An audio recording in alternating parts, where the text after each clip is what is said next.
Hello, this is Gwen. Hey Gwen, how you doing? I'm fine. I've just been running around taking care of errands. How about you? Well, I've been in different meetings all day long. Oh my. Yeah. Zoom meetings, I hope? Huh? Zoom meetings? Yeah, it's all Zoom stuff. You know, that's easier. all stuff about the county, all stuff about, their big idea of opening up the center and stuff like that. So, yeah. Hey, Bob, Hello. got a question for you. Please. Okay. Oh God, I'm going brain dead. Oh, you forgot. Yeah. No. Our friend who takes the class with you. What's your name? Eloise. Eloise. Yeah. Eloise. Yes. Have you seen her? Yes, I saw her Tuesday. Oh, okay. All right. Yeah. Well, she was leaving the class as I was going into the class Okay. for a few minutes. Okay. Yeah. Well, I haven't seen her here for a while. I was kind of wondering what's going on. Yeah. She's taking a little sabbatical. So Okay. I think she's working on some other projects at this point, and so That's life, isn't it? yeah. Yep. It is. Well, speaking of projects, I'm seriously considering giving everyone a project. Like? Something to work on. Well, the idea is, give you a project and then give you till really kind of about the last class to present it. And give you some time so that you have kind of a long-term thing. And then, and the reason I'm considering doing that is because a lot of the work, that's being submitted to Tuesdays and Thursdays are generally the drawings from Fridays, but, there's not a lot of people working on a lot of new stuff. So, I thought maybe giving out a long-term assignment, might get people busy again, get them started, give them something to do. Any thoughts about that? I can't say that applies to me too much because I mean, yeah, basically, I'm staying busy with a number of different projects besides doing the work that you're encouraging us to do. Yeah, yeah. There's a few people who are kind of working on a lot of different things, and then there's a lot of people who are just kind of.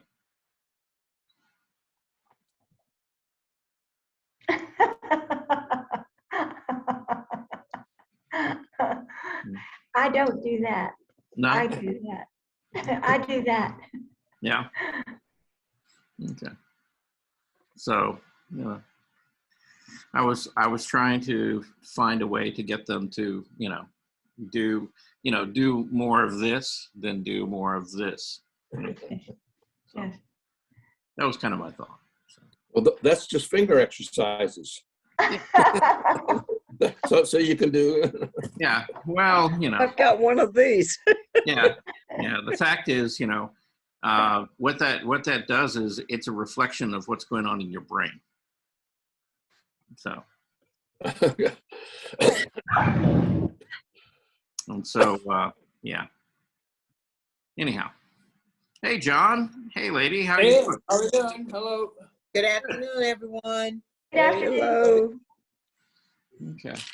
Well, I'm going to give people just a little bit of time to get here. Well, it's Okay. 2:01. Okay.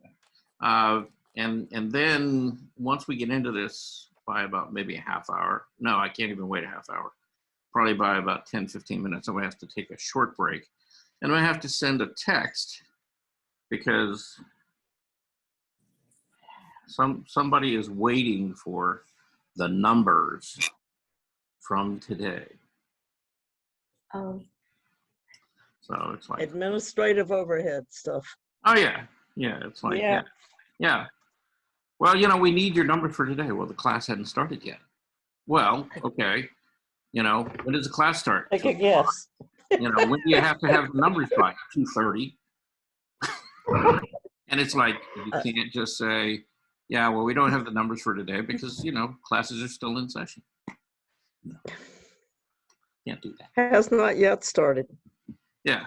So It's like when they send the schedule for the week Monday morning at 9:30 when their classes at 9 o'clock. yeah. Well, I have some interesting and fun things to share with you. As I was saying, to both Gwen and Bob when I got here. Basically, I've been in meetings all day long. And yesterday afternoon, because they're talking about reopening the centers. And very soon, actually on Monday, technically. That's great. The Good. pool and exercise classes and art classes and everything. Yeah, a little bit of everything. I think it will vary from center to center. At Benson, which is the only thing I can really speak to, because I think it's going to be fairly universal. So just expect to see an email from the county. Now, Bob, that doesn't apply to you because you're here by different means. But the rest of you should be receiving an email from the Department of Senior Services, basically giving you information about starting next week. They'll start having some on-site classes. Now, the intention was to open up with both exercise classes and the pool.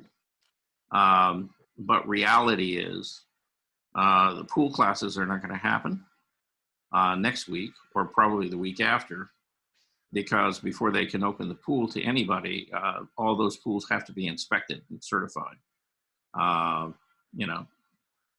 So that means it's going to take a week or two, but they'll start offering some open swim classes and things like that. That would be fun. I'd like to do that. Yeah. Now, as far as art classes go, that's still up in the air. I have yet to have a meeting with Sabrina as to, what they're looking at with me. Now, we had earlier conversations about when this, did take place, and nobody knew when it was going to be. And, my proposal with her was that, I've got classes slated through the end of March right now on Zoom.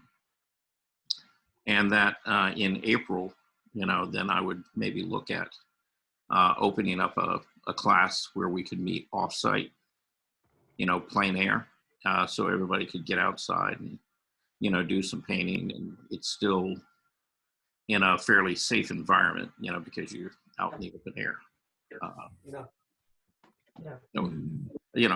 Obviously, that only fills one day a week, but then the Zoom classes would be there for the rest of the week. And exactly what day that would fall on, I don't know. We haven't gotten there yet. But as I know, and as things get, solidified, you will be notified. Okay.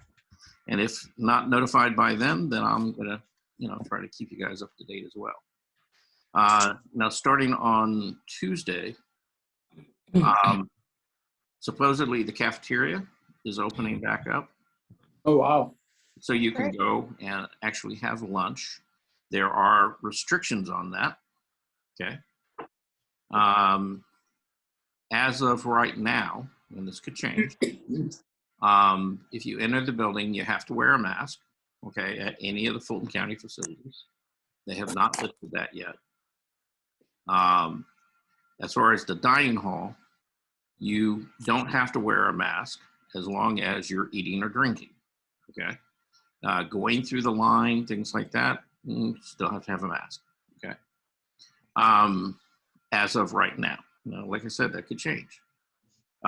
They're setting up tables. They're going to have 10 tables with 4 chairs each at Benson, which means a maximum of 40 people can be in the room, and the tables will be spaced out away from each other, so that you got, like maybe 8 feet between them. And, you can have 4 friends or people sitting there at the table with you, but, you can't push the tables together. You can't, make like one big social, because that's what they're trying to prevent right now, is people getting, all in one place. Okay. I'm getting sick again. I was just reading how you can get COVID more than once. Oh, yeah. Including Prince Charles of England has just come down the second time with COVID. Yes, heard that. Yeah. Yeah. He will be okay. Yeah, I'm sure. I'm sure it'll be fine. Let him know. But that's kind of what's in the mix right now. And to be honest with you, it's like nobody really knows exactly how this is going to go. Like I said, they're going to be sending out an email. They're going to be requiring people to register for classes. Okay. Now that doesn't affect the Zoom classes. It does affect any of the on-site classes. So you'll have to be a member of the center. And I did ask the question about if people from other centers wanted to take a class at Benson. Let's say that lady wanted to come drive up to Benson and come see us and hang out and do a drawing class or something like that. Could she do that? And the simple answer is yes. As long as she's a member of one of the 4 centers, it's open to any of the participants, okay? So. Have you seen their new web page or web blog, whatever they're calling it? Yeah, I went and visited it. And in fact, Sabrina was talking to me about that 2 days ago. They want me to. They do have a place to register. You got to register for the Zoom class as well. Oh. That's what it looked like to me. I've been told different things about that, so I don't know, you had to actually sign in for the class. That's the way it was set up. Okay. Yeah, I haven't really heard any specifics about that. Yeah. Yeah, Armando, you got something to say? The hand went up. Well, something to ask. After Okay. all of this that you just said, because I went to the center a while ago, they told me Monday will be open. The main thing is I wanted to know is, are you going to be there in person? No. Okay, that's what I wanted to know. So. No. What? No. What I just said, okay. Now, Yes. again, okay, this is all subject to change, okay? Because, again, they haven't even sent the email out to let everybody know that they're opening the centers officially. What? Today's Thursday and they're talking about Monday? Okay, and exactly, right. And so this is why I'm telling you about it right now, is that, because, look, I just got out of a meeting this morning. I mean, this is like,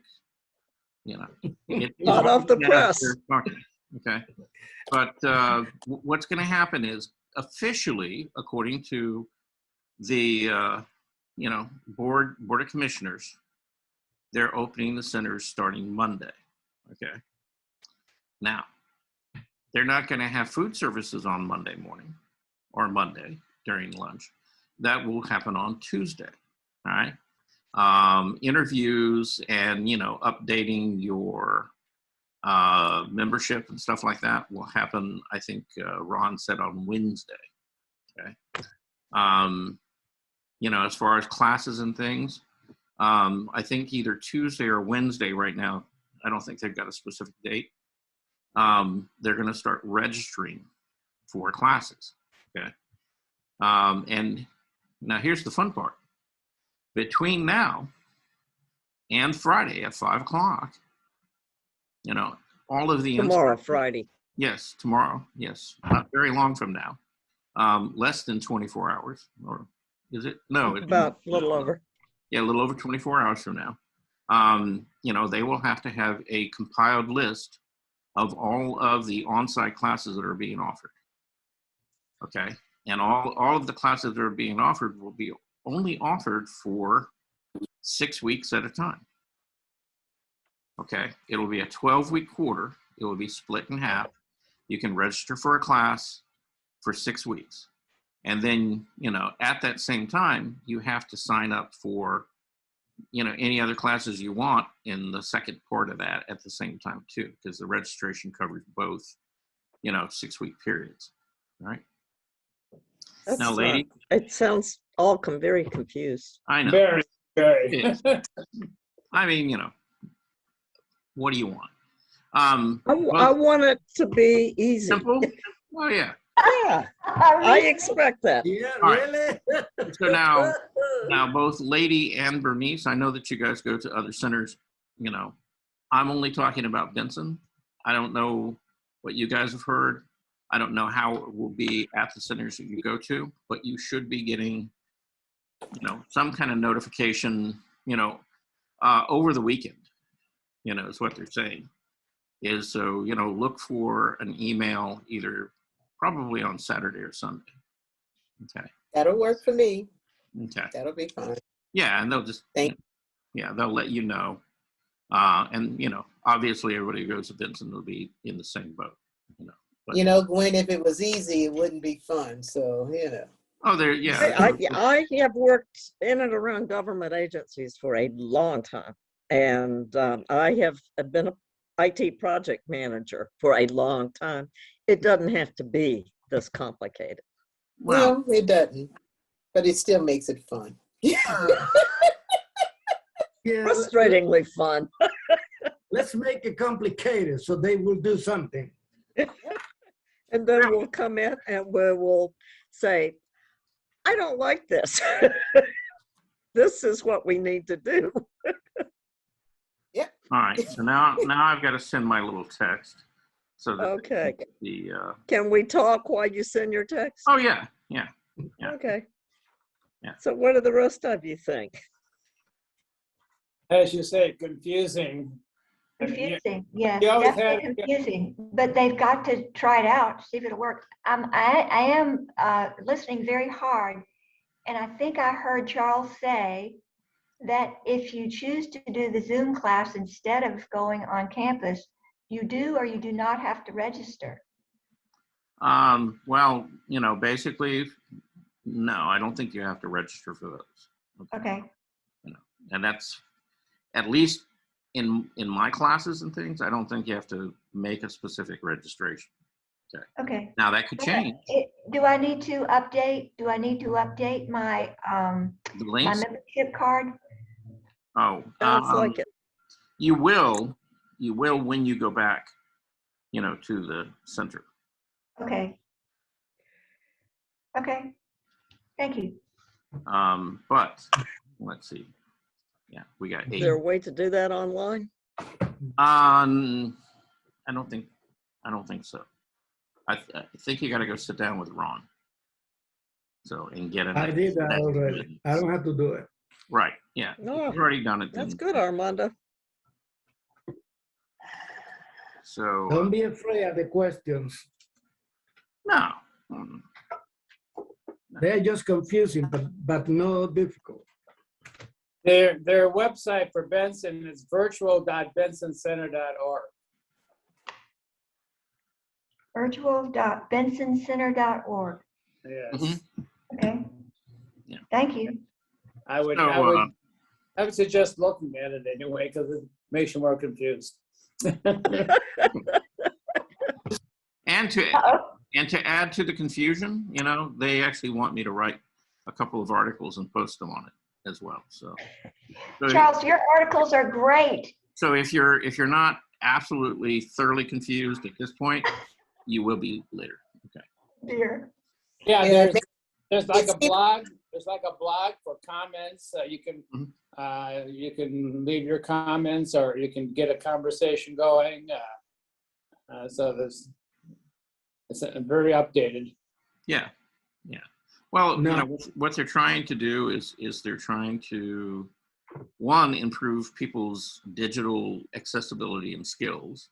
But the other thing that they're trying to do too is they're trying to make kind of a closed social environment where, you know, people can connect and talk to each other and, you know, Yeah. hang out with each other digitally.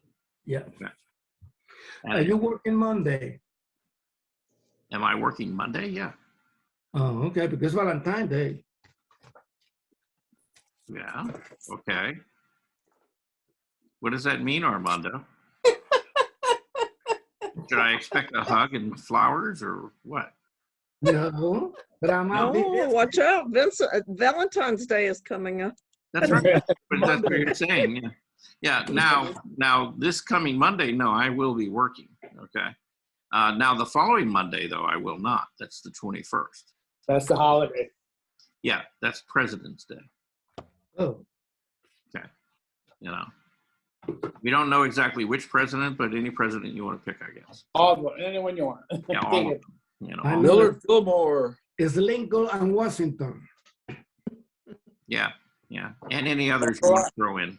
No, the others don't count. Veronica, you were in Kermit's class this morning. I just caught the end of it. What were they saying about the opening? I know they were talking about pottery classes or something. That's as far as he got. Oh, okay. So I caught it all. Yeah, So pottery's going to be offered? at the other center, probably. Yeah. Oh, Yeah. Now, so I well, guess Helen would not come back and teach sewing and material classes. yeah, I don't know that. I mean, there's a possibility. You know, I mean, I haven't spoken to her personally. Okay. Yes. Now I did speak to Mary Kapuscinski this morning. Oh, good. Yeah. Ah, And she would actually be interested in coming back and doing, you know, a class. So, Good. wow. so you know, that may happen in the near future. You know, and We're my only going to conversation- have so many classes. We're going to have to be super busy. Well, that's good. That's the idea. Who's Mary? Mary is a watercolor teacher. She did the water. Oh, Yeah. She introduced me to watercolors. okay, okay. Yeah, she's a lovely lady, very, very proficient at watercolors. Yeah, she's great. Mhm. You'd love her. You know, in my conversation with her this morning, you know, because what I've been told, there's probably no instructor who's going to be there like 5 days a week, right? You know, in art classes. Not at Benson.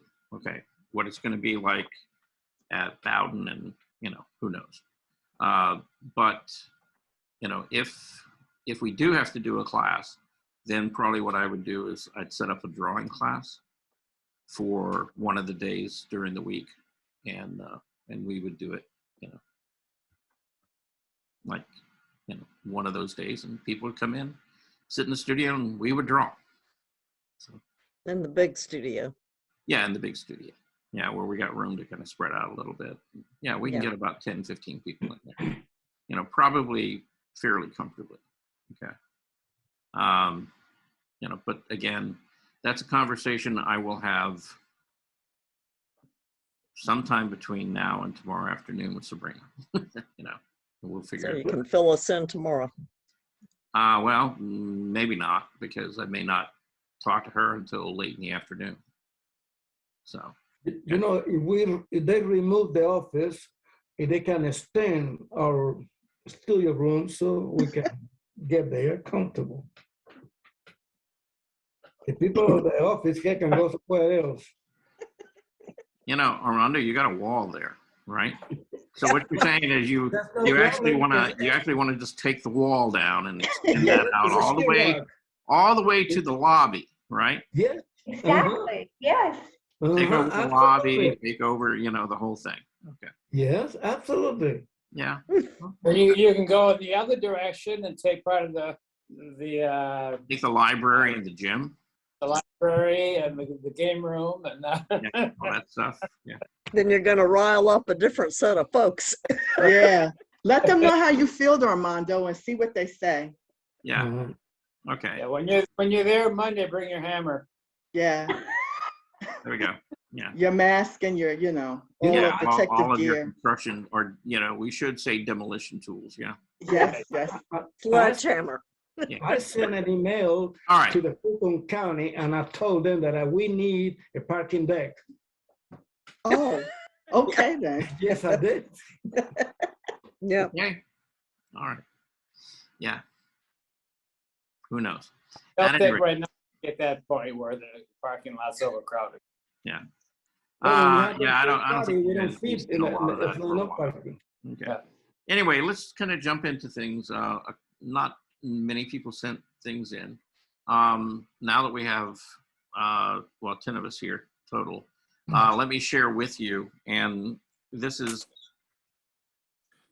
an idea, okay? This is not a set in stone, but I'm thinking about, putting together a project, okay? A long-term project. It could be sculptural, it could be painting, it could be some kind of craft. But, between now and the last week in March, okay, and if you count those up, there's about 7 weeks there, right? If we're counting this week as well, that you could devise, something to work on, right? And take through, sort of the creative process, figure out, some kind of piece of work that you want to create, and then execute it. See? And what that would do is, for a lot of you who are not working on something specifically, that would, give you an opportunity to, create something that you want to do, and then sort of, follow it through the process, with a specific deadline of the last week of March, to share it with the class. Any thoughts about that? For those of us that are working on a project, should we make that our deadline too? Could. Yeah. Okay. Yeah, I know, like, you're working on, like the children's book. Bob is working on a couple of paintings. Right. Lady had a project that she's been working on that, we need to talk about.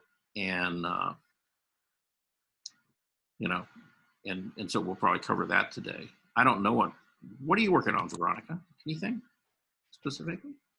I have some preliminary canvases I'm working on, landscapes, of course. Okay. All right. Okay. How about you, Mr. Armando? I'm not project art. I have a few projects in mind, so. Yeah.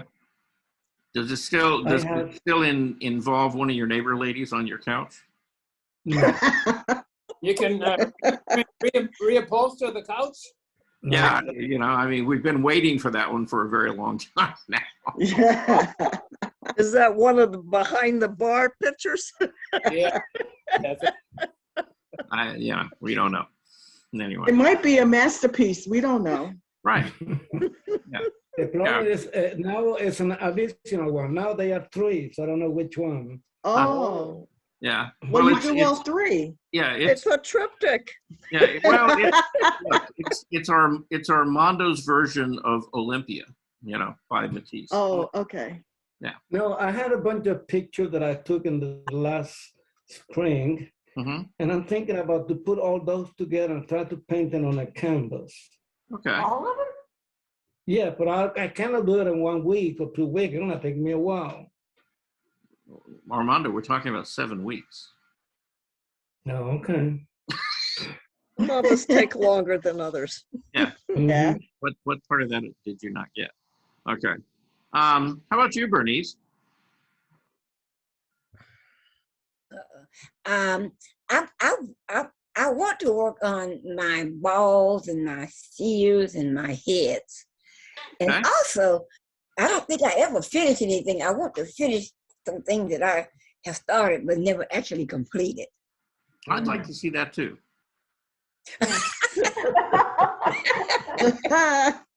Okay. Well, no, I mean, I'm with you, Bernice. Yeah, we all are, Bernice. yeah, and Bernice, the thing is, you don't have to finish them all.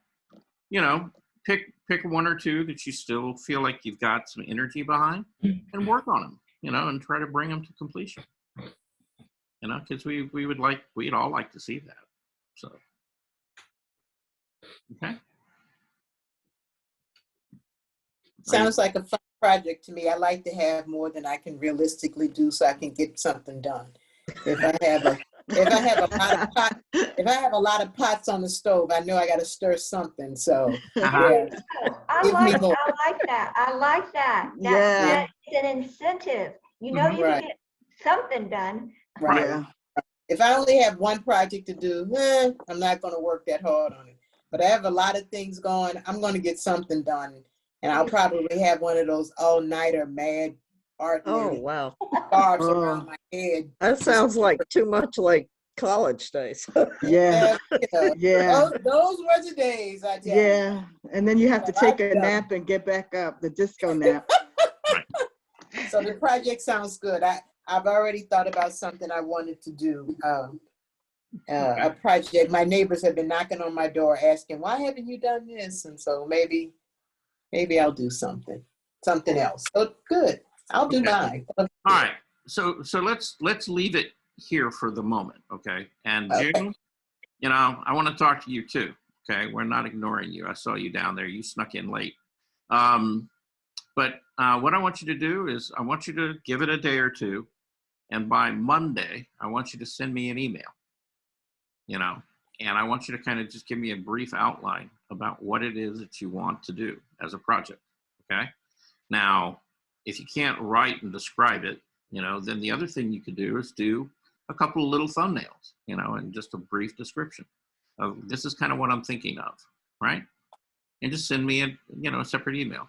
And then what we'll do is that email will be kind of an anchor and we'll follow it, right? And, that way, I can kind of see how you're progressing, and if I can help you, I'll try to help you. Okay. John, you look absolutely thrilled about that. I am not project orientated. You're not project oriented. What I do is spontaneously. Basically, I'm not using oils and things or crafts, so I use watercolor. It dries quickly, and I go on to the next, and it dries quickly, and I go on to the next. I really don't have anything project-wise. The only thing I could think of that might possibly be to do a series of people with broken toes or something like that. Oh. Okay, I don't get the whole broken toe thing, but okay, a series of people is fine. Okay, whether their toes are broken, nose are broken, ears, whatever. I guess you can break on them whatever you want. That would be the only thing I could think of, to do a series of cityscapes or building interiors, or just a whole, probably seven different paintings. Yeah. Okay. Well, and it doesn't have to be 7. It could be 4. It could be 3. Right. Yeah. It could be 1. But maybe the one is a little more involved, a little more complicated than what you normally do. Okay. So maybe if you want to do figures, right, of people, maybe you have to take the time to find some reference material. Maybe you have to take some time to go take pictures of people or something like that. Do some drawing. Visit Armando and check out the couch. That's right. Oh, Right. wow. Yeah. But John, that could get scary. You could end up being the model on the couch, and Oh, my goodness. and then all of a sudden it's not Olympia. Armando's not listening to all that. No, Armando is ignoring us. That's fine. I'm listening. Probably better that he does. Okay. Yeah. All right. So June, you kind of get what's going on? Yes. Okay. All right. So yeah, we're kind of thinking about a project, a long term, because we got about 7 weeks. So kind of going through the creative process that we've talked about, before. So, come up with some kind of idea, something that you want to do, right? And then send me an email either over the weekend or Monday. Figure? I'm not sure. Right. Do you have some suggestion for me? Sure. Yeah, I've got a wonderful suggestion for you. One of the things, one of the things that you've been working on, improving and trying to get better at is drawing people's faces and heads, right? Uh-huh. Okay, so why don't you could have a project of, take somebody who right? Somebody who's close to you, somebody who you get to actually look at and see, right? And try to actually draw them, and it doesn't have to be a 5-minute drawing. Take your time, do a nice finished drawing, maybe over several days, several weeks, and try to get a good accurate drawing of them. Okay. See, something like that. If you can do it quickly, let's say it only takes you a couple of days, maybe you do more than one, right? Okay. Thank you. Maybe you could do 3 or 4 of the same person, in different moods or, different feeling to it. Mm-hmm. Okay. Okay. I try. Okay. Yeah. Thank you. Yeah. But if you want to paint, you could paint them. It's really up to you. I want you to make a decision about what you want to do. Okay.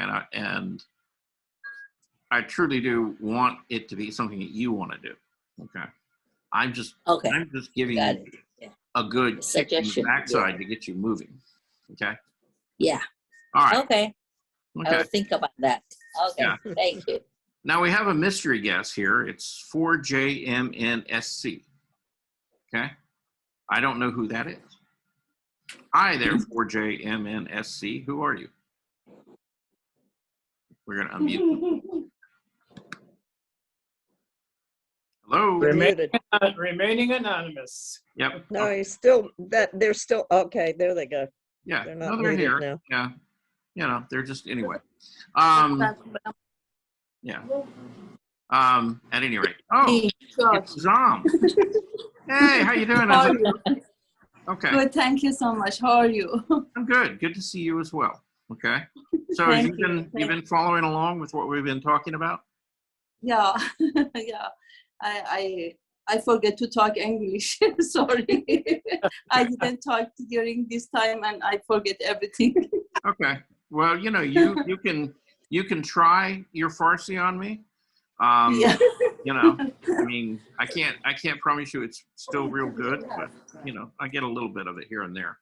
But yeah, we're working, we're trying to come up with an idea for a project for each and every one of you over the next 7 weeks. So, the idea is the last week in March, which is when these classes end, you would submit a final piece of work. Okay. Okay.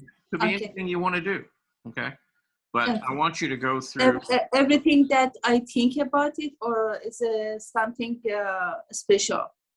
No, something, I want you to give some thought to it. Something specific, something special you want to do. Because I want you to go through what we call the creative process. So you come up with an idea. Okay, this is what I want to do. You write it down, right? And then after that, then you start kind of thinking about, okay, so how could I do that? Right? What would I show? Do I want to do this as a painting? Do I want to do it as something 3-dimensional? Do I want to do it, with photographs? Do I want to do it, with whatever media you want, right? Okay. See, and so you plan it, okay? Step by step, and then you start actually executing it, right?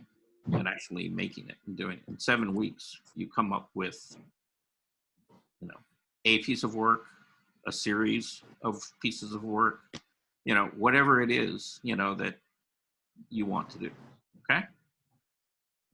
Okay, sure. Okay. Thank you. All right. So, on that happy note, everybody's got that. So let's get started. Let's look and see what people sent in. Okay. And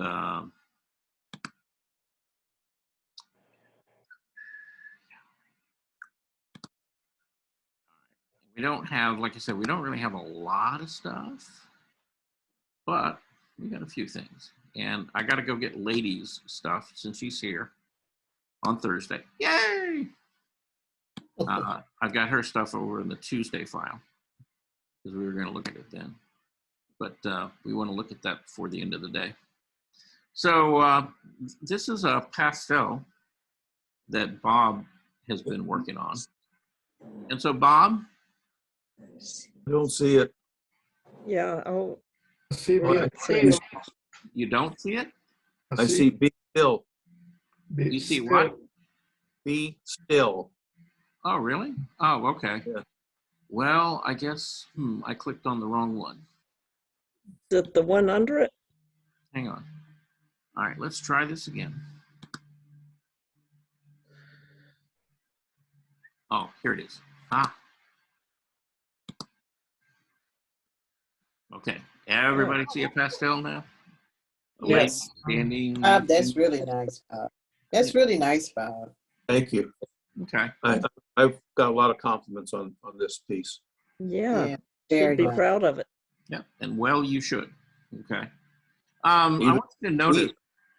Yeah, I want you to notice, and I'll try to blow this up. Bob actually gave her a bit of a face. Not a Yes. lot. Notice that. Yes, just enough. A little mud head. Mudhead, yeah. There you Yes. go. Yes, he did. He gave her a mud head. Okay. And the mud head works really well, doesn't it? It Yeah. does. Yeah, it does. Yeah. So you get a little How bit big is more- that, Bob? What size is that? It's a 9 by 12, roughly. Okay, so that's Very pretty nice. small. Yeah. Yeah, so the figure couldn't be, if it's a 9 by 12, figure couldn't be much over about, what, 8 inches, 7 inches? Yeah, that's probably about right. I can give you an measurement. Yeah, well, I'm just looking at the size of paper, and she's taking up, well, 8 inches. She's 8 inches tall. okay. Mm. So, yes, which means that face is less than an inch or right around an inch. Okay. And that's not a lot of room to work in. Okay. But regardless, you know, Bob did a lot of what I talk about, which is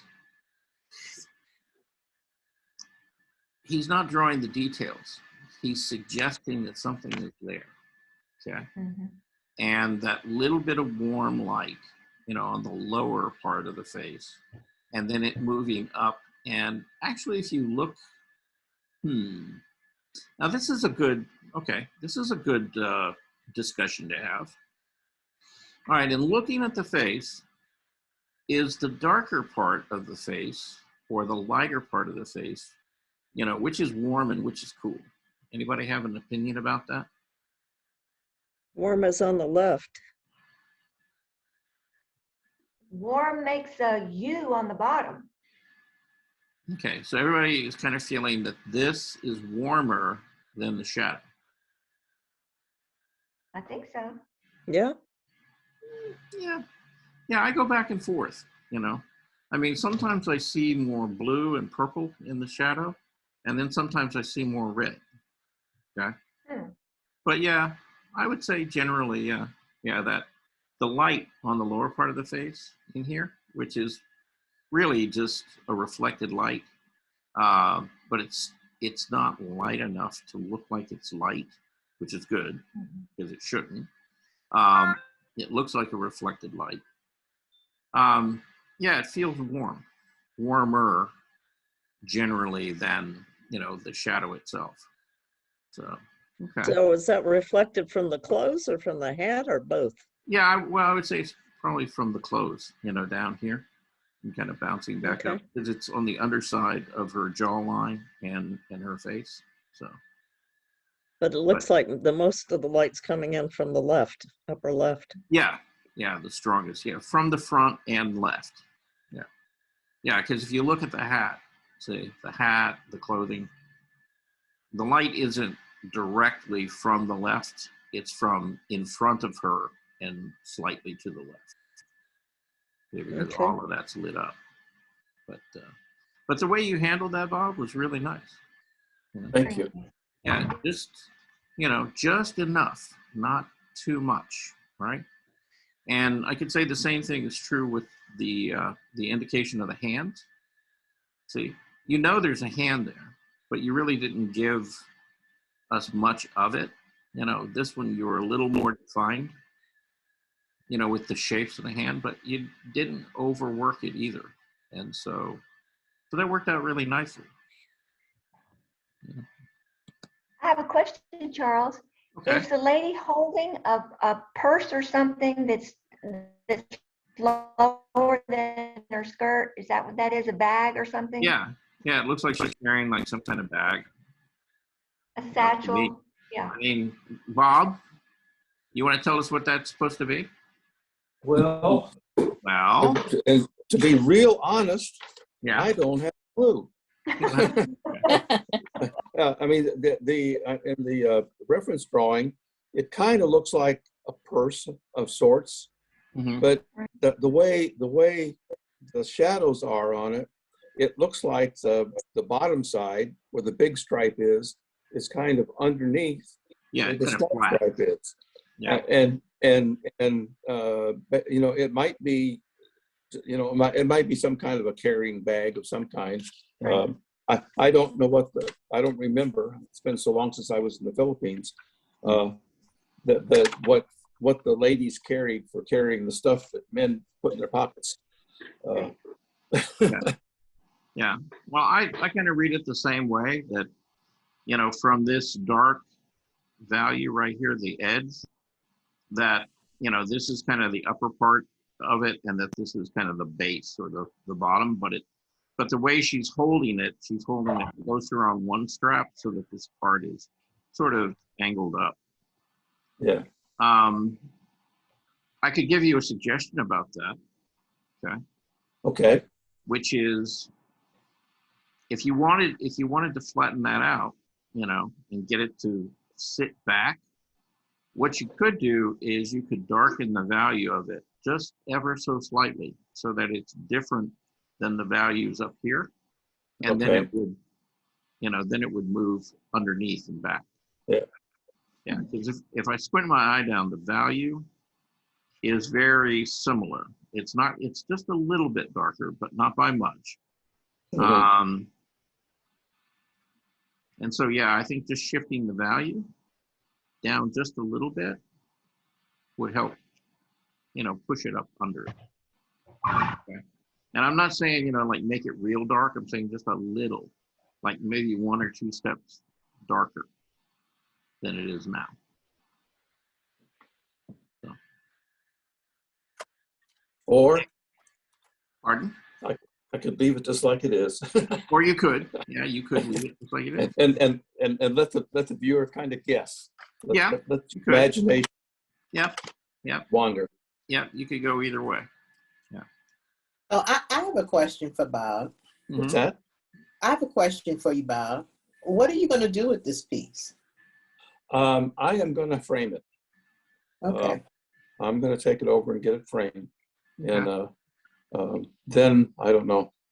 And we'll see. Okay. Hang it on the wall. All right. The reason why I asked is because I've said it before in a class. You guys make such beautiful work. You know, John, Bob, everybody. Your work is so beautiful, and it's just like I can't imagine not having that hanging up in my home somewhere. You know, it really is stunning. I'm just like, I'm at awe at the shadow, the lady's shadow. It's like, how in the world did he pull that off? I just think that's amazing, and it should be displayed. You know, it's just beautiful, Bob. It really, really is. Thank you very much. Thank you. It really is. Well, Bob, I'll push you in a different direction. Okay. If you're going to frame this, okay, then, you know, I would seriously consider there's a show coming up at the Cobb Marietta Museum. It's called Metro Montage. Mm-hmm. And, you know, you might want to submit this, you know, to the show. It's a show for regional, you know, Southeastern artists. And, you know, that would be a good place to show it. Where is the show again? At the Cobb Marietta Museum. Oh, okay. Okay. Okay, right there in Marietta. Right. I'm very familiar with it. Yeah, the old library. Yeah. Okay. And I think I want to say like April the 28th is the deadline for submissions. Okay. Okay. Yeah, I just got the notification this morning, that they're opening up, a call for artwork. And, I mean, I'm talking to Bob right now, but, that really goes for any of you. If you've got a piece of artwork, you'd like to submit it, I would encourage all of you to do that. Okay. Is it a general call, Charles, or is it specific? No, it's general. It's for, Okay. yeah. Anyone who's an artist in the Southeast United States. Okay. So, but in fact, maybe on Monday, I'll try to copy the prospectus for that, and I'll try to share that with everybody on Monday. Okay. Okay. Yeah, because I mean, all of you have artwork that, submit it, get it out there in the world, let people see it. Okay. All right. So we have Bob's drawing of Shirley. Okay. Now, this seems like a fairly small drawing, right? Yeah, it's not big. It's, Yeah. maybe 6 inches total tall. Okay. All right. And I see that you're trying to use the pencil and lay it down on the side to shade and get a more even tone and stuff, and that's working. Okay. The only thing I'd say is, drawing her that small, you can't really get a lot of detail. And, so you really got to simplify things down quite a bit, when you do that. I did a drawing of her, and when I did one smaller, with, I didn't do the full length of the figure. I only did maybe like, half, so I could get her a little bit bigger, but I wasn't really happy with that. So I did a second drawing on the same page of really just the hat and the head, so I could kind of get in there and get enough space, to really, try to get a little bit about who she was. And so, when we're working on Fridays and stuff like that, like I said, you don't have to draw everything, right? And, you might want to just try to focus down and concentrate, like on a specific area, so that you can get more work in, on a specific thing. So, looking at your male figure, okay, dancer, I mean, you got a good representation of what was going on with the pose. The only thing I'd say, looking at the overall proportions, is that the legs seem to be a little bit small in comparison to the upper body. And, it's like, the leg, I'm kind of thinking need to be, longer and larger. What do you think? Well, I did use a proportional divider when I did it. Okay. And so, it is what it is. It is a proportional divider. I'm not familiar with that term. It looks like, well, it's a couple pieces of plastic that look like a little scissors. Yeah, kind of like a compass. And you can adjust. So anyway, I'm holding it up. I don't know if anybody can see me or not. Yeah. I can see it. It just looks long right now. Yeah, just open it up. Yeah. Yeah. See? Oh, I see. Yeah, yeah. Okay. This is a great little tool. I use it all the time. Yeah, you can use it for scaling things. You want to explain how you use it? Well, basically, you can take a small drawing and make it bigger, or a big drawing and make it smaller. And you can adjust the sizes you make by these little holes, and you put the thing, if you have a very small drawing, and you want to make a good size bigger, you use the holes that are near this end. If you want to make it bigger, then you use the holes at the other end, and then you can measure the head across there, and then you can use the other end to give you a larger scale of what it is you're drawing. Yeah. Yeah. So when you go down and let's say that he started with the head first, and he measured that, and then he would measure, say, from the chin down to the waistline, right? Mm-hmm. It's like every time he takes a measurement off of the original image, he's got something that's in scale to what else he's already put down, because he's using those dividers. They're set at the same ratio, so he can check his proportions, and he can do like you said, he can scale the drawing up, he can scale it down, So what happened with the legs then if you were using the proportional divider on I guess it was a screenshot of the photo? Yeah, I don't know. I mean, that's what I want to find out. And so here, let's do this. We got time. We're not in a hurry. So, and while I'm here, maybe I can get ladies' work as well. See, Tuesday. All right. We're just seeing the head and the top arm, right arm. Right. Yeah. I'm trying to get that particular image. Okay. So I'm going to open it up so I can share it with everyone. So Bob, you called that gizmo a proportional divider? That's correct. Yeah, they're about $10, $12 on Amazon. Okay.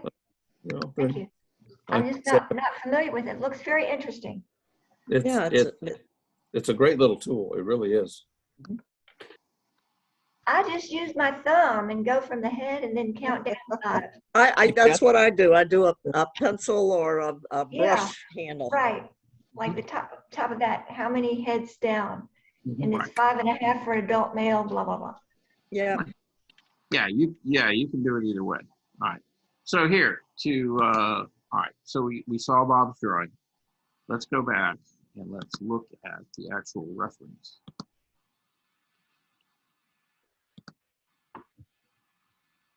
Okay. Everybody see the reference? Yes. Okay. All right. So when I'm looking at this, okay, if I could take that knee, right, and draw a line straight up. And see, I've got a little bit of space between that and the hand here, right? I can take the toe here, and it's really kind of lines right up with the thumb, right? So that gives me my width and kind of where things sit in relationship to each other, right? Right. And so then when I go back to Bob's drawing, let's take a look at that.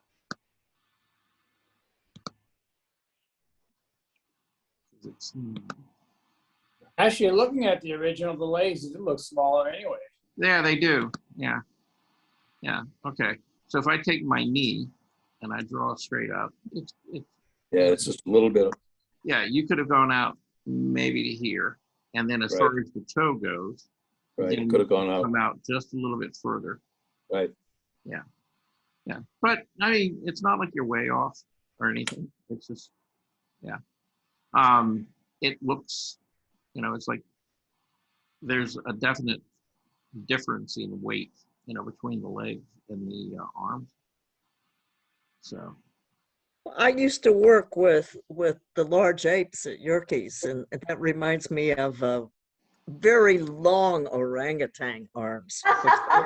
Much longer arms than they do legs. How fun! How fun is that? Oh, it is. It's interesting to see.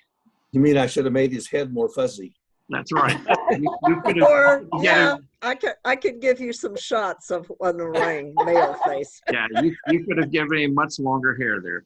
Okay. And orange. All right. Anyway, all right. So these were interesting. Okay. So are these your pastels you were using? Yeah. No, I did not use these. I haven't reused. I just got these yesterday. Mm-hmm. And basically, it's a set of 25 pastels that are gray. And all of them have gray tones in them. Yeah, they're Okay. They're very, very muted. And I mean, that's the issue with pastels that I'm discovering, and I've gotten some agreement from some other people that do pastels.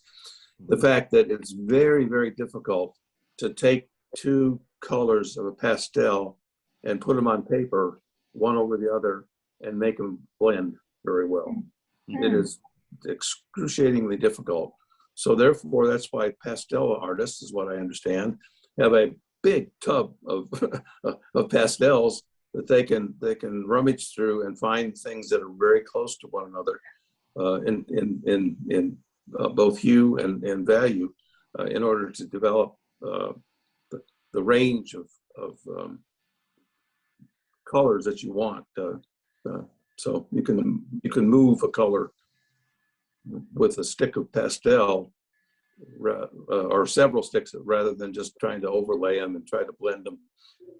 Is that true, Charles? Yeah, I would say that's somewhat true. Yeah. Question: Who made these? Giraud. Okay.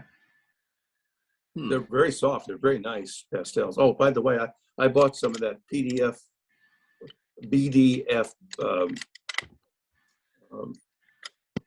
Oh, you okay? Yeah. Yeah, Reeves.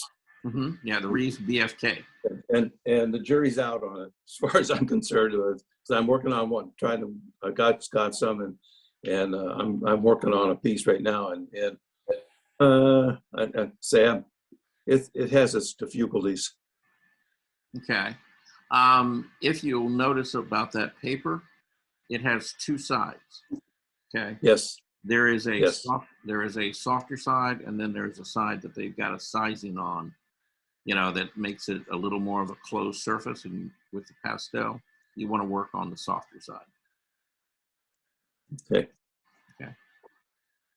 Has John ever used pastels over his watercolors? I don't know. Have you, Is John? he still up there? John, No. are you around? No, I haven't. My only attempt was last week with the graphite over the watercolor, but no, I've not tried pastels over it. Yeah, Mary, who taught the watercolor class, showed us how you can do pastels over the watercolors, and it's I only interesting. got the introductory class from her, and then COVID hit, so that's as far as I got with Mary. But I enjoyed it, and so if she comes back, hopefully she'll be back. I can get some advanced. Yeah, Yeah. because I like pastels. It's just that, when they told us how dangerous they were, I just went, oh, maybe I should not use those.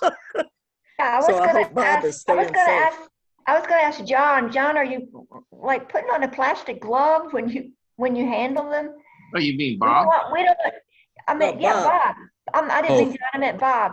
Bob, I hope you're protecting your hand. Yes, somewhat. Generally, I'll put a mask on, and I would say I've got a room that's big enough. It's got enough circulation in it plus the newer pastels claim in their information that they have taken, right, the disclaimers that they've taken out the metallic, they've taken out the cadmium, they've taken out the lead, they've taken out the cobalt, and they don't use those hard heavy metals in their colors any longer. Oh, the only thing is they still are. I mean, well, that's one thing about the PDF Reeves paper is it doesn't produce a lot of dust, and just like another paper that I did the lady in the Philippines on, which is called Pastel Matte. There was such a little amount of dust that was created, which was really, really nice because you don't have to you have to be careful, but you don't have to be just sanitary careful. Oh, that's good to know. So I had to step out for a business call, but she was from the Philippines then, because I wanted to ask you that.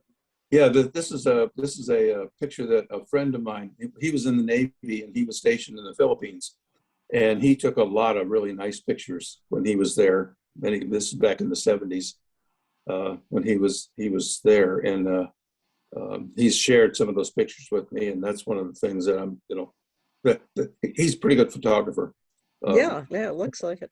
So anyway, he's been very generous with this paint. Well, I don't know if you remember the little truck I did in watercolor Christmas time. Yeah. That was one of his photographs that I used to take that picture. Yeah. I told you about the final disposition of that. No, I don't remember. I framed it, Mhm. and then no, I did not. I'm sorry.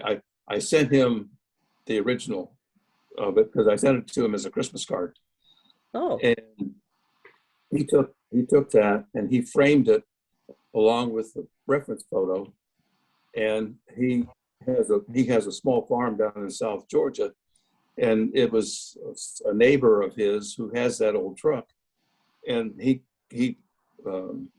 mean the neighbor is a real old timey Georgia farmer. I mean, you know anyway, he gave it to him, and the guy was really very very appreciative of the picture. And so I thought that was real it nice. had a good home in the end. It has a moment. Great story. That always are the nice stories of where the art goes. Right. Yes. Yeah, those are the ones you want. The way he put it together with the original picture of the truck and the one that he painted, it was very nice. Yeah. Because Very nice. Maybe Bob will do it again one day. Yeah, you sent us something on that. We shared it. Yeah, I did. I did send you something out. Yeah. Anyway. But yeah, this is really nice, Bob. And, you know, you did a great job. Very nice. Yeah, I loved it. All right. So we're gonna move on to Gwen. Okay, but now I need to rotate the image. Yeah, you like do. it's scaling about right now. And I have to apologize. I was babysitting and I didn't take the art materials with me, so I had to grab what they had. And this is the back of the envelope sketch That's cool. with a number 2 pencil. Yeah, that explains That's the line. terrific. Okay. All right. That explains the line. Okay. That does. Yeah. Okay. So So yeah, I really extended that left leg out beyond his hand. Yeah, you got it out a little, you know, further than it actually was. You know, but hey, you know, it's art. Yeah. You could take the hand out a little bit further, or you could, you know, move the foot back, you know. Yeah, this looks just maybe a little bit long, but not bad. I pushed Again, where the knee is here, you know, again, you Yeah. could brought that out a little bit too. Yeah, I'm gonna have to go back and look at mine. Well, actually, I didn't do the legs. That's why I didn't have to deal with them, because yeah, I cut him off. Oh, okay. Okay. I was trying to remember, you know, what the proportions were, and I don't really know because I didn't do them. So that answers that question. But looking at you know, how you did the drawing, and you know, the line work and stuff, you know, you're beginning to get a little bit of variety in the line. And we kind of had this conversation, I think it was Tuesday. You got to be careful, you know, it's good to have a variety of line and you want that, but it also has to go sort of in the right place. Okay. So, you know, you're making your line because of a particular reason. You're trying to tell somebody that this is one side of a leg or an arm or a body that's like in shadow, where the other side is in light, right? So ideally, you know, having a darker line, you know, under this arm is a good move.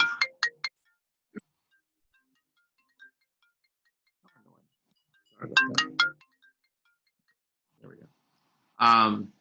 And you do, you know, you got a darker line here, okay? The line up here is a little bit lighter, not quite as dark in value. So again, you know, it suggests that this part of the arm is catching light. Underneath is falling into shadow, okay? Now, when you get over to the other arm, well, you're not quite so sure. Along the body, you know, you're a little more confident about the fact that, okay, this edge is attached to a shadow right in here. with the legs, right? The underside, you know, these are just about equal. And again, if you would have had, Mhm. you know, a lighter value line like this in this place right here, then that It would would have have been been enough, far better. yeah, to turn it. So it's thinking about, okay, what am I really trying to tell, you know, whoever's looking at this drawing, right? What am I actually drawing there? And I'm not just drawing the boundary of a leg or an arm. You know, I'm also drawing the fact that it's an edge, but it's also got a shadow attached to it, right? And so you know, you would have a different kind of line for something like that versus, you know, the side with light on. So so yeah, long and short.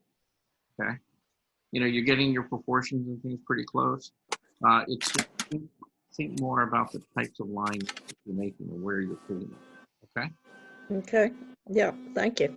All right. Rebecca. Okay. Here, I'm Yeah. here. Yep. So my answer to your message is yes. I got your, you know, the things today. So we have K for kiwi. I think we were missing that from on Tuesday. Right, Right. right. And so here it is. It finally made it. And you know, so does this, you know, have like a series of horizontal lines? Not so much. Okay. And so, you know, it kind of moves around a little bit easier. And, you know, the way that you use the texture and things on the kiwi, you know, is a pretty good representative of the texture and things of that particular bird. When you got down to your unicorn, all right, again, okay, not a lot of horizontal lines. So you're kind of breaking that habit. That's good. And all right, your horse, yeah, proportions and movement, everything else looks, you know, kind of horse-like. I guess, you know, and this is kind of a personal choice how you want to lay this out, but, you know, he looks like he's just kind of trotting forward. And somehow, you know, you could have a little more fun with this page, you know, if the design, you know, kind of moved up into the upper part and then the type kind of float around it. You could have gotten the horse a lot bigger too. And, you know, not that there's anything wrong with what you did. It's just as an alternative, I want you to kind of think about, you know, how to make the page, you know, a little more active and a little more dynamic in the design of things. Okay, okay. You know, What medium is this, Rebecca? Well, it's a combination of colored pencil, and I tried several different colored pencils for the white on the skin of the horse, and nothing seemed to work real well until I tried whiteout that you use on mistakes. yeah.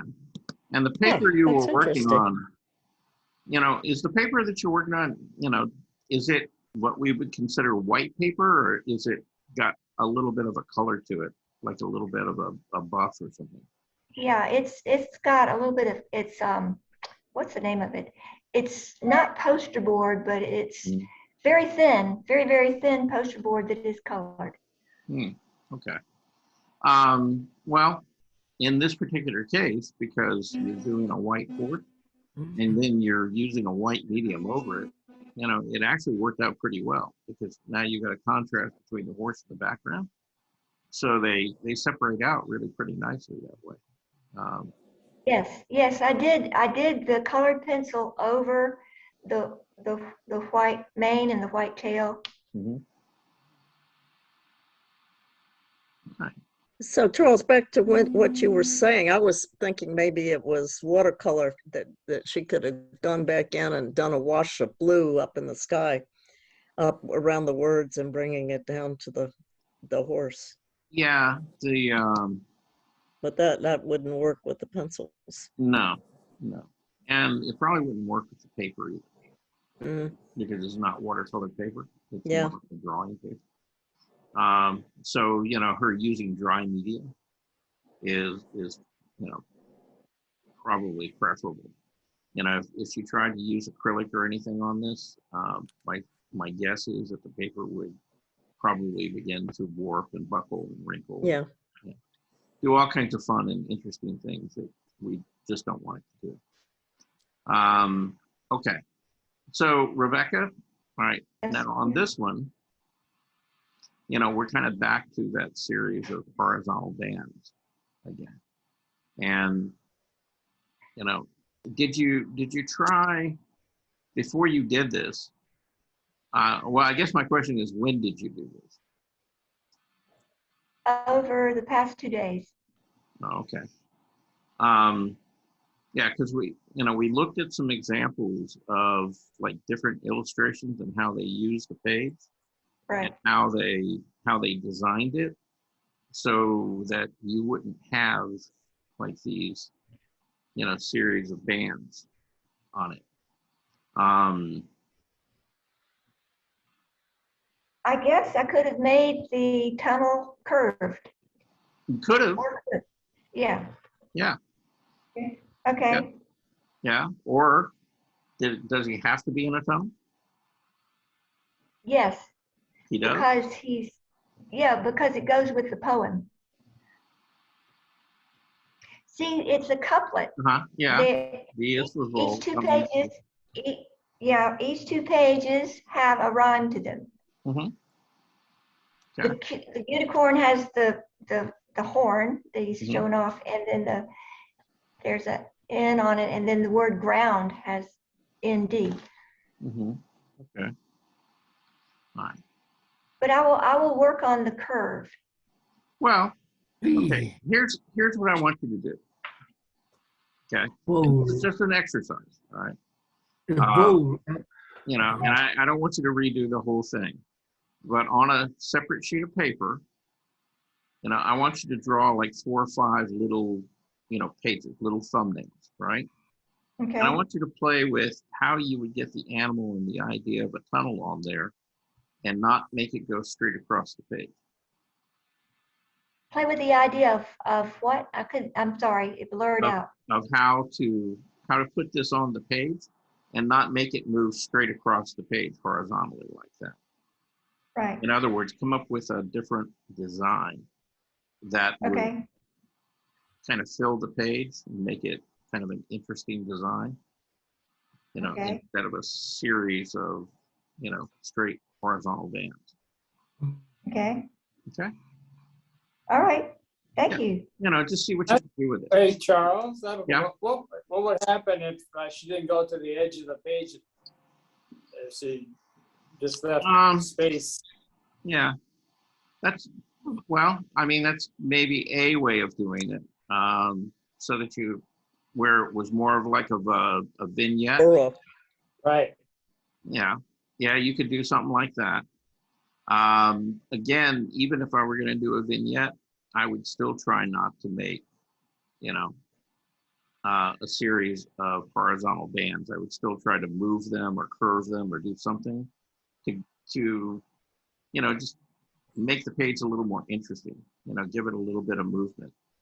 Okay.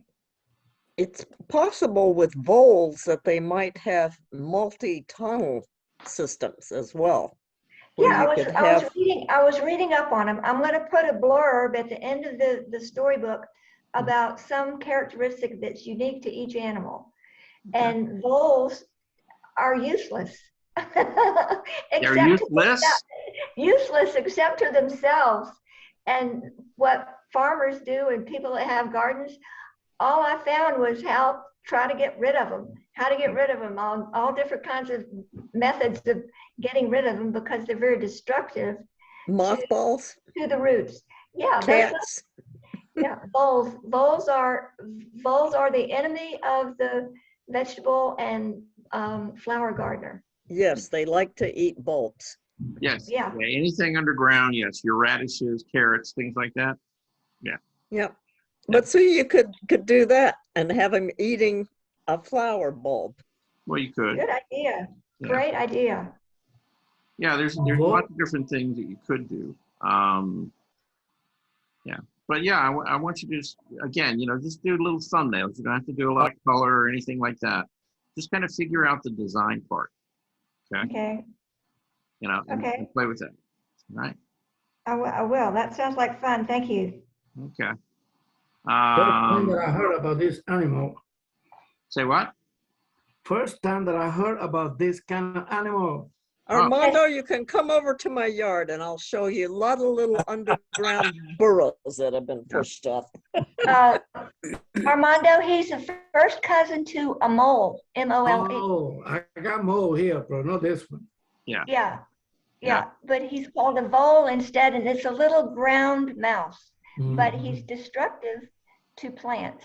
Yes. Are you painting for a book or something else or not? I'm putting together a children's book for the alphabet, and I've gone through all of the letters, and this was an animal whose name started with the letter V. Yeah. Oh, okay. But I think because I have grandchildren, and they always like to be colorful, more color. Right. Yes. This is It's not necessary to use all the color. Yeah.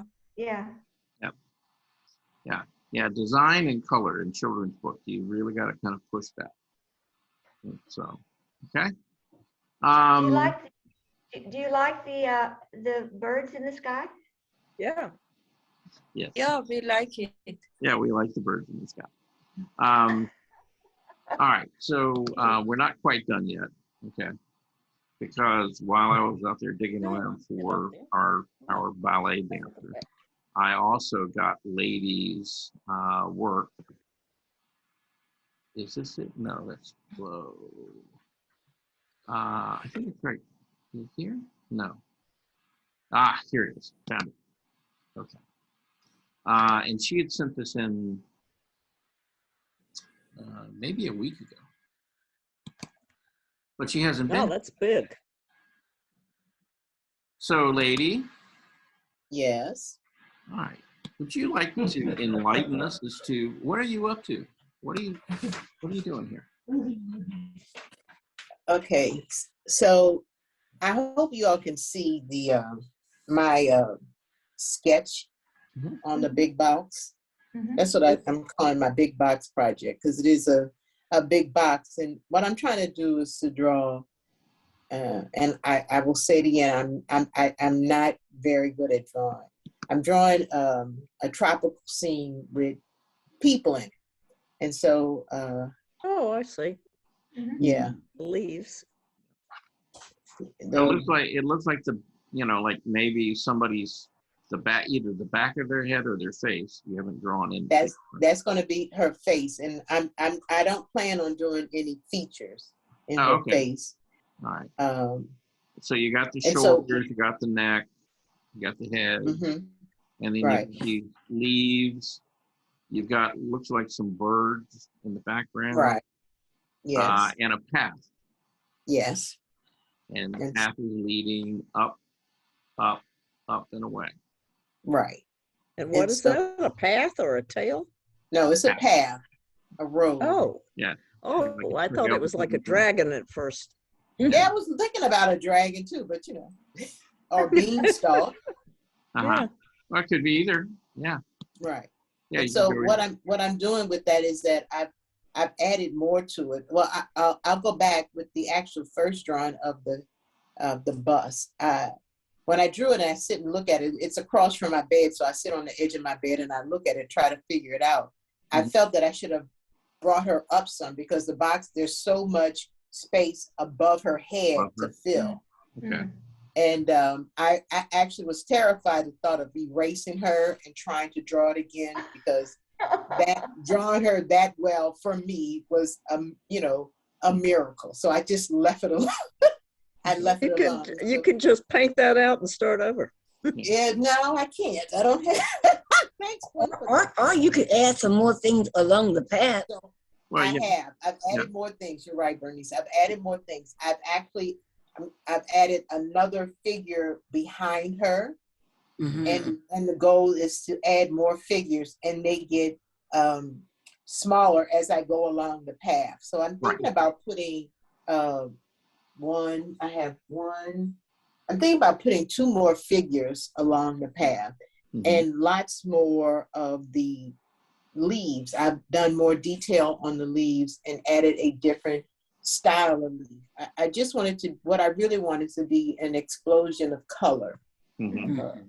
And that's what I'm going for. But that's the start. And again, to be able to just draw that head and the neck and the, the bust, the top of her outfit was just enough for me. The second person I put on there looks like an alien. So I'm sure it won't by the time you finish. Yeah. oh, Bernice, you're so sweet. Yeah. So, It's the best. so let me point out a couple of things here real quick, okay? Okay. All right. So I see where you're going with this, I think. Mhm. And, you've done a couple of things that are really good that work really well so far. If you look Okay. at the size and the scale of, the person that's obviously very close to us, right? Right. And then you place the leaves behind her, right? And it seems like you've Right. got a couple of different layers going on, and then you've got the path running behind her. And as the path goes back, and I've seen this happen in the past where people don't diminish the size of it, but you have. Right. Okay, so you've given yourself, this sense of distance and perspective without really having to put in like a lot of, lines and do a lot of detail, right? So far, at this stage, everything's working, as far as creating some kind of distance and space, if that's what you wanted to do. Yes. Now, you said that you've done more work on this. Let's see. I don't think I haven't taken a picture and sent that to you yet. Okay, all right. But, and I'd like to see those. I guess my question is with the leaves and things like that, are the leaves beginning to get smaller as they move back in the path? Yes. Well, Yes. okay. And they're going to get smaller, and I have different shape foliage that I'm going to put back there too. And so it will get smaller. Okay, so you're still keeping that general idea that you're creating some distance and depth in there, by using the scale of things, one thing compared to another, and that's good. Okay, so then my next question is, all right, see, there's a close-up, there's the head and the shoulders, the leaves. So we have beads. I would call them beads. It looks like they're made out of rolled paper. Yeah. Yeah, they're made out of paper. Okay. I started making. Did you do these? Are you making the beads? Yes. Okay. All right. This was popular in the 50s. Yeah. I start these, the ones that I'm holding are made from scraps of, I use the brown paper that you use to wrap packages in to mail them off. I use that as my, when I do my balloon art, to wipe off my balloons with. Okay. And so this is just a series of that acrylic paint on the brown paper bags. And so I just collect those, let them dry, and I collect them. And I started cutting them up and started making the paper beads out of that. And those are, I put a coat of, not Mod Podge, it's called Triple Thick, to give it a shine, and they're kind of, they're hard. And so I'm going to insert those in that big box picture. And because it is a box, the back of it I can open, and I'm going to measure and cut so I can insert the beads in the artwork, so they won't lay on top of it. They'll be actually flush inside of the box, around her dress, the neckline, out in the distance. So I'm going to use, I have a lot of different size beads. I'm going to put that in there. That's Wait, I can't wait. Okay. That's very creative. Yeah. Yes, I can't wait to Yeah. see the All finished. I can say, I don't know how many beads you're going to be putting on there, but you know, that's an awful lot of work, you know, yeah. to Yeah, embed yeah. it. Yeah. I told you I like projects. Yeah. Rather than cut it, okay. Do you know what a stylus is? I've heard of it. What is it? Well, Stylus. you know, some people call it a burnisher or stylus. Okay, and what it is, it's like almost like a little pencil, but instead of having a lead at the end of it, it's got a little metal ball. Okay. And they use it. They use it in a couple of different crafts, like like stained glass and stuff like that, mosaic work, and all. But you can get them at craft stores. They're not very expensive. And then rather than cutting the cardboard, you can take that stylus, and if you just rub and put pressure on it, you can make an indentation into the cardboard that the bead will sit into. Oh, okay, a stylus. Okay, I will look for that. And see, if you use the stylus, and you take a little bit of white glue and put down into the space, and the paper from the box will wrap around it, so it will make a good connection. Oh, And be more okay. stable. If you cut it, you're not going to have a lot to glue to. See? Okay. But yeah, I would get a stylus. If you don't want to go out and get a stylus, then if you have like a fat brush at home, like a regular paintbrush, just use the non-brush end, and you can do the same thing. You use it as a brush. So it'll make an indentation into the cardboard. Right. Yeah. Impression, yeah. Yeah, just Okay. just have your cardboard or something laying on a table or something like that. And then, where, like, if you had a bead, I would probably take a pencil and I would just sort of trace, the shape of the bead where I want to put it. And then I'd take my stylus or burnisher, and then I'd start rubbing, just kind of rubbing in a circle and just kind of pushing that part down until you stretch the paper and you got it, where there's an impression there. And then just glue it into that. Okay. Oh, okay. Yeah. That might work. That will work. Yeah. Yeah, and that will probably save you, a lot of, suffering and hand wringing and stuff, of trying to cut that paper, and stuff, because, it's, well, for one, when you start cutting into that cardboard, you begin to weaken the integrity of the wood itself. Right. Right. Yeah, that was my concern. Yeah. And if you don't have to cut into it, if you can just kind of make an indentation in there, then all of that, underlying structure of the cardboard is still there and keeps it rigid. Okay. Thank you. Yes. Yeah. And it works, that kind of stuff works really well on foam core too. For any of you, in case you're, wanting to adhere things to like a foam core board or something like that. It's rigid enough, and particularly for people who do collage, rather than just working on paper, a lot of people will mount the paper to foam core, which makes it hard. And then when they want to attach things, they'll just burnish it down, and then glue the pieces in there. And it works pretty effectively. Okay. So you have these, and these are all handmade beads, and then you have these as well. And again, handmade, really, really interesting, kind of patterns and shapes, particularly like this and this. They almost look like seashells. Yeah, that big one again is that one is wallpaper. This is from my wallpaper books. Yeah, that's from as a piece of wallpaper. Okay. And so that's wallpaper. That other one you pointed out. Up here. Yeah, that's wallpaper. Okay. The one, the pinkish looking reddish ones are Chinese takeout menu. Okay. Yeah, I was looking here and I was about to say it looks like some kind of maybe like Asian text or something on the. And yeah, and the blue ones are a refund check I received in the mail after I deposited online. I just cut it up and started making little beads out of it because the blue was so pretty. Oh, okay. And there's a square one on the left side, an orange square one. The far left.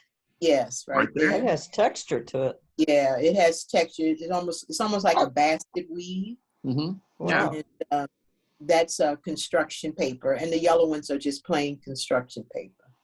Oh, okay. You could probably do earrings and jewelry with this too. Yeah, Yeah, again, there's I'm a YouTuber. I love it. There's a very, very young woman who has a YouTube channel and makes beads. Her name is Peaks. And she has, first of all, her hands are so beautiful to watch her do something. But she's such a skilled artist in making these beads. And so she sells beads. So I watch her quite often. And it's so peaceful and relaxing to sit there and roll those beads, and put them together. So I have a lot more. I've been making lots of them. So. Now you got to use them. Yeah, well, I'm going to put them in that art. And also, my bigger plan is to make enough to make in the 70s, used to have the beads hanging over your door. Oh, yeah. Yeah. So I'm going to do that. I'm going to do a whole door covered with beads, to go in and out of my Mod Squad door. There you go. Do an installation. That's right. Okay. Well, You yeah. could have beads in front of the box, and you have to pull the beads back to get a picture of it.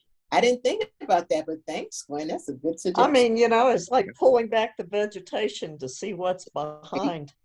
I love it. Sounds great. Yeah. Okay. Yeah, well, these are beautiful. These are a lot of fun. And I think I might have to join you, Okay. So I can get a little bit of a Zen moment, while I'm talking to Sabrina about these classes. So. Just, keep calm, roll beads. That's right. That's it. Roll some beads. Keep calm. Right. Stay mellow.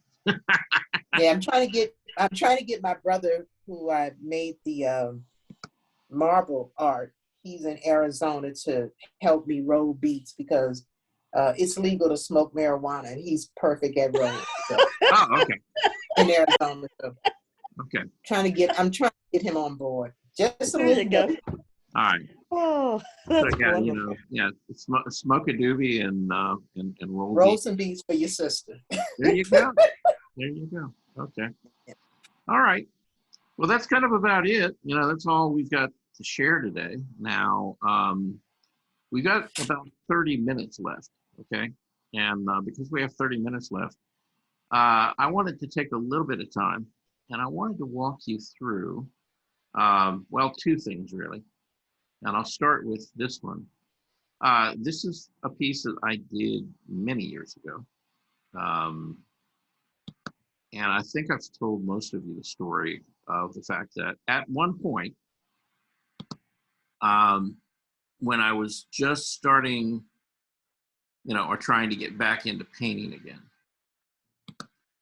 one of the things that I did was I started doing these little still lifes.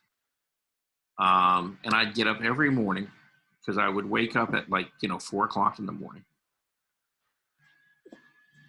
And I'd get whatever I was that I was going to eat that day. And I'd kind of take a look at it. And I'd put a little still life together. And then I'd go into the studio and I'd set it up on a platform, which is, it was like a little cabaret, but I'd stack some books up, put a little piece of wood down, and then I had a directional light that I would light it with, right? Now, in this particular case, that's kind of what I was looking at. And it's just a little, a set of teapots, Chinese teapots and a lemon. And so, you know, I'd set it up, get it lit, and then I'd begin to do like a little painting. Now these paintings are, I think they're on like 6x9 canvases. Okay. Or maybe, yeah, it could be like 6x8, something like that. And, you know, I paint them out in either gold or copper, metallic paint. And, you know, just around the edge to make like a frame or a border. And in the center, you know, and this is acrylic paint. And then in the center, after the acrylic had dried, you know, again, I would mask it off. And then I would just put a neutral color of oil paint in the center. And I had like tons of these, you know, that I made up, you know, so I could just get up in the morning and, you know, I knew exactly what I was going to paint on. And I didn't have to worry about framing it because, you know, that actually acted as a frame, you know, in the end. And again, they're very small. Okay, so I could do them relatively quickly. So, you know, the first thing was, you know, just start, you know, sketching out and blocking in the shapes, right?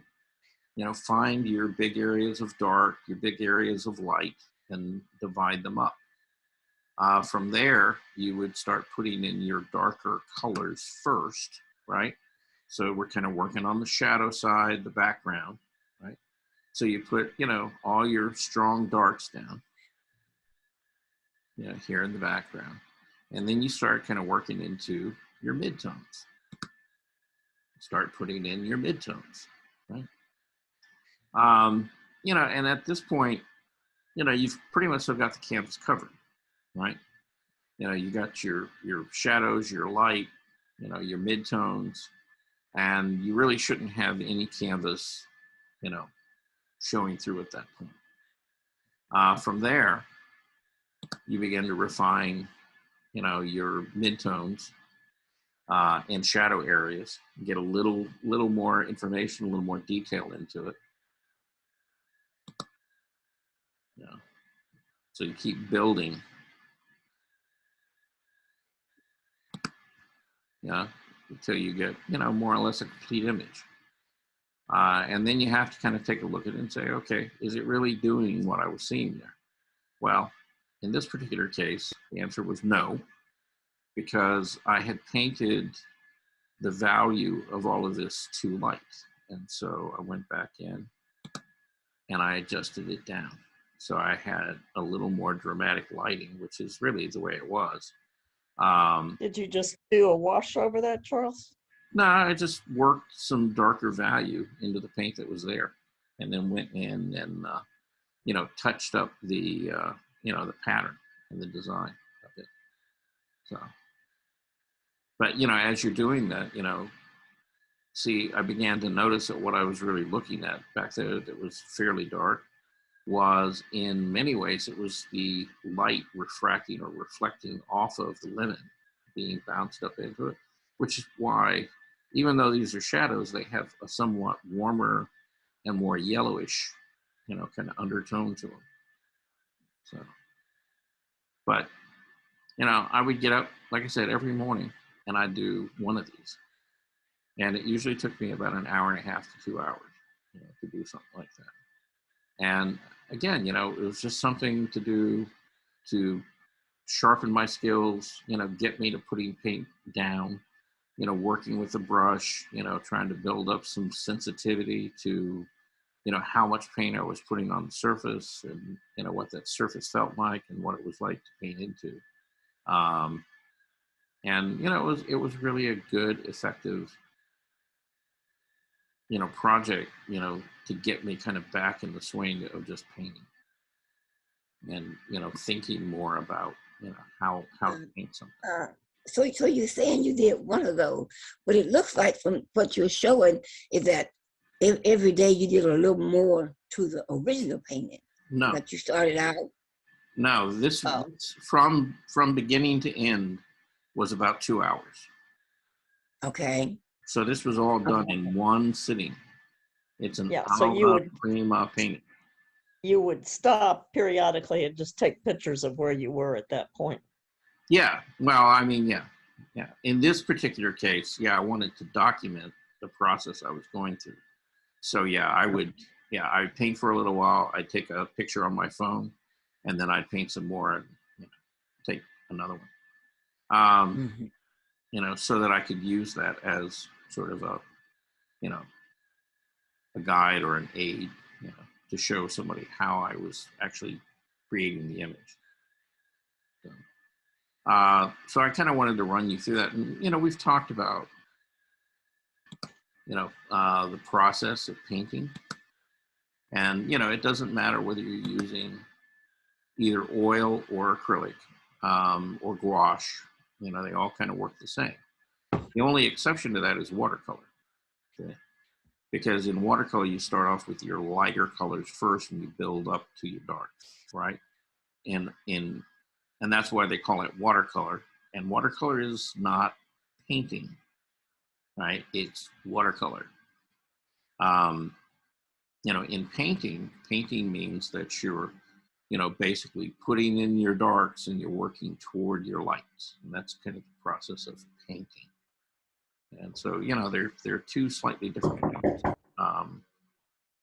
I still haven't started with watercolor first. Go in my oils too, in the same manner. What's that? You mean starting with your darks, working to the light?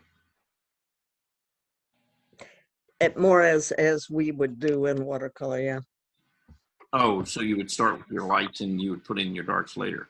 Yeah, or you save your lights. You have to know where to save the paper whites. Yeah, well now, yeah, that's a very watercolor approach to things. Yeah, because that's what you're doing. Yeah, so I find I have a tendency to do that with the oils too. Yeah, and with the oils, you need to do it just opposite. Put in your darks first, then work toward your lights. That's what I understand. Yeah.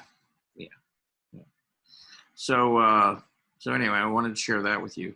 And then a couple of weeks ago, we were talking about this thing called, turning form on a round or spherical object, right? And color and, how. Oh, yeah, that's what I want to work on. Pardon? Yeah, that's what I want to work on. Okay, well, here. So I think maybe most of you saw this. This was done quite a while ago. Yeah. And this is when I was working with what they call, that spectral palette. So you're using yellow, magenta, and cyan. And if you intermix those, you can make an orange, you can make a green, you can make a purple. And if you mix all of those together, you get pretty close to a black, right? And that's just out of 3 colors, okay? And you add white to that, and then you can really make, a pretty broad range of color out of there. And that's just a little bit, I mean, you could go a lot further with it. But you really can get, just all kind of color just out of those 3 tubes of paint. And, you can do the same thing with a more traditional palette, which is, a yellow, a red, and a blue. If you've got that, you can pretty much make almost any color from there. Of course, you have to have white. But, in making or mixing color, the things you need to think about, in your painting is something kind of like this, right? And this is that, draw the 3 spheres and then try to turn form just using value, right? So the only thing happening here, this is all the same base color, but we're changing the value, we're letting some of it be very dark, some of it be very light. And if you look at this, see, it begins to look, a little bit round, doesn't it? Okay, it doesn't look flat. And then if you go over here, all right, we're doing that same sphere, all right? The light is in a little different position because it's directly ahead or over it, right? Rather than, slightly to the side of it. And so the shadows are cast a little bit differently. Where the shadows fall, on the sphere itself, tend to be a little bit different. But here I'm trying to use value, but I'm also trying to use intensity. Okay. And so again, if you squint your eye down, the part that really pops forward is really this area right here. Okay, where the yellow and the dark gray kind of come together, right? Now Now, between where the two, does the yellow color come from? from the light, The light is yellow?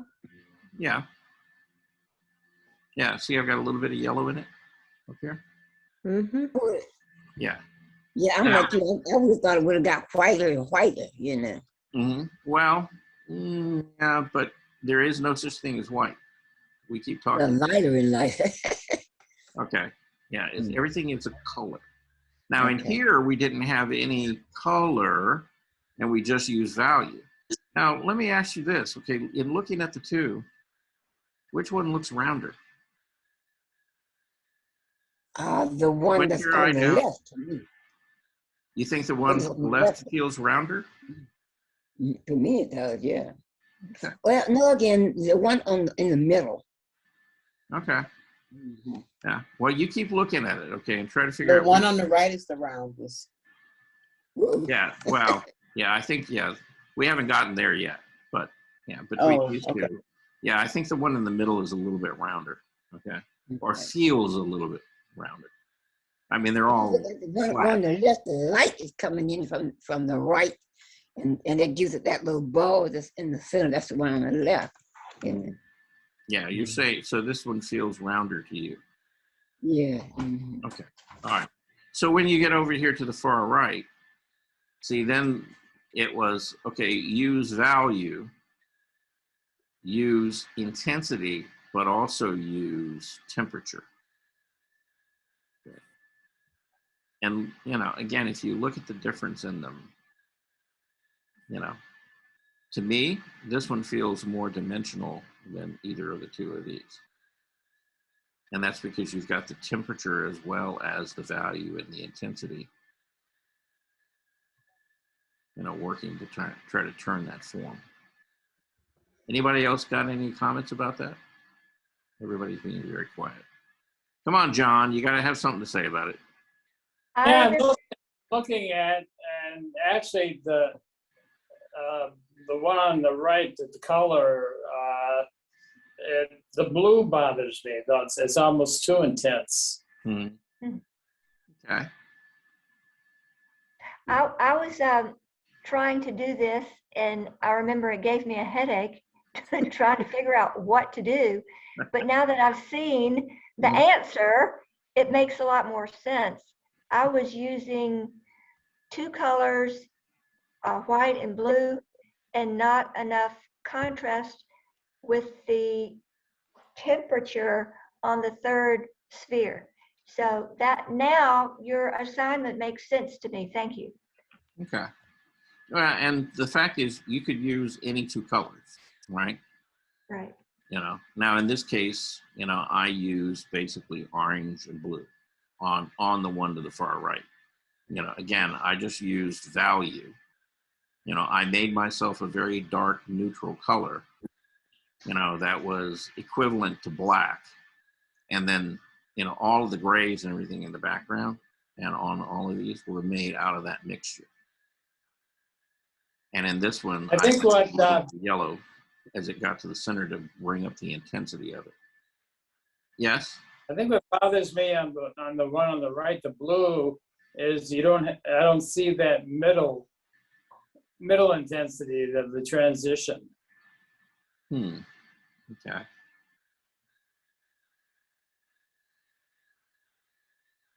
It's almost like a sharp contrast rather than a blending contrast. Yeah. Am I expressing myself? I don't know. All right. Well, I guess my question is, you said that the blue bothered you. But if I look at like the shadow side of this, starting here and ending here, where is the color of the most intense in there? In the middle. Yeah, right here. Okay. Yeah. And Right. on the light, where is the color the most intense? You know, starting here and ending here, you know, in this area. I see it that way, but I don't see it over the, say, just going forward over the, Mm-hmm. from the, where the most intense blue and the most intense yellow Mm-hmm. doesn't seem to transition. Like the size I can see it, and it almost seems too abrupt. Okay.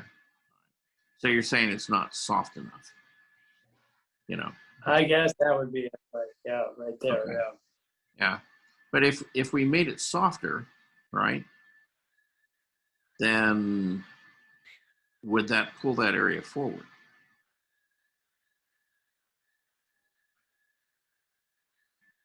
Wouldn't just keeping the hue, that color there would, but softer, wouldn't that still accomplish that? No, not okay. So if More like the middle one, Mhm. where it looks softer. Yeah, It just looks like too sharp of a line. Yeah, yeah. yeah, Whereas the one in the middle seems to be softer. yeah, a little more Yeah. broken up. Okay. Right. Yeah, so you know the edge is a little bit sharper in there too. Yeah. But I guess the thing I would ask, you know, is while you look at these, squint your eye down. Say, just squint. And then out of the three of them, which one feels more like you kind of could reach out there and pick it up in dimension? I still feel the middle one. You still think that? Okay. All right. I Yeah. could see all three of them because it, you know, I just see it. Mhm. Yeah. Yeah. And it would be, you know, it might be different for different people. Okay. Bob, is Bob still here? Or Veronica? There he is. Okay. Yeah, Bob's I'm checking still the here. I was just doing some other things here. All right. So, Bob, in looking at these three, which one do you look the roundest? The roundest is. Yes, the one that feels like I would- three-dimensional, like you could reach out there and pick it up. I would think number 3, the one on the right. To the right, or okay, yeah, yeah, okay. How about you, Veronica? I would say the middle one. The middle one. Okay. And Bernice, how about you?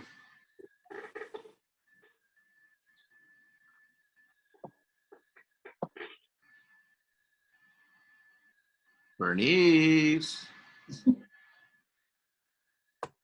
I didn't.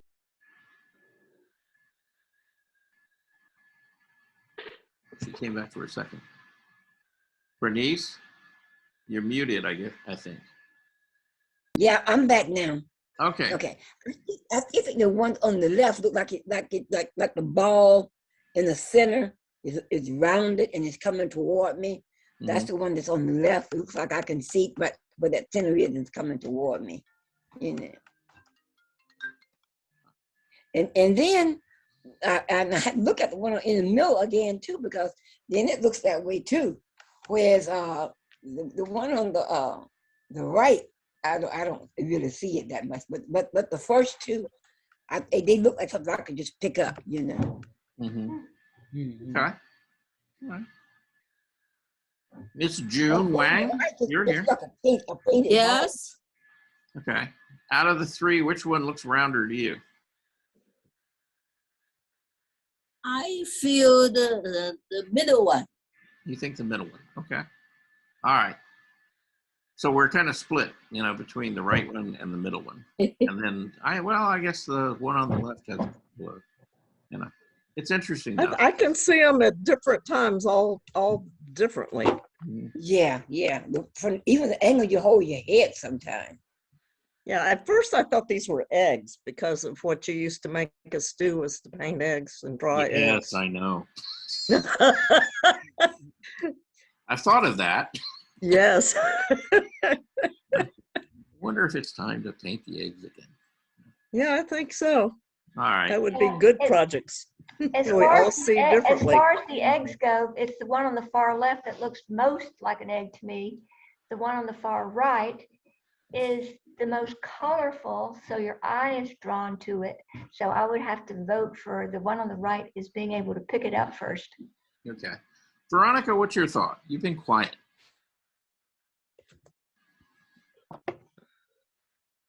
Well, for me, the one on the left, it kind of looks like a golf ball. Okay. But the one in the middle has a lot of variations in color, the temperature, the shadows. While your eye is drawn to the one on the right because it's different colors and values, I still like the middle one as far as something to pick up first. Okay. All right. All right. Well.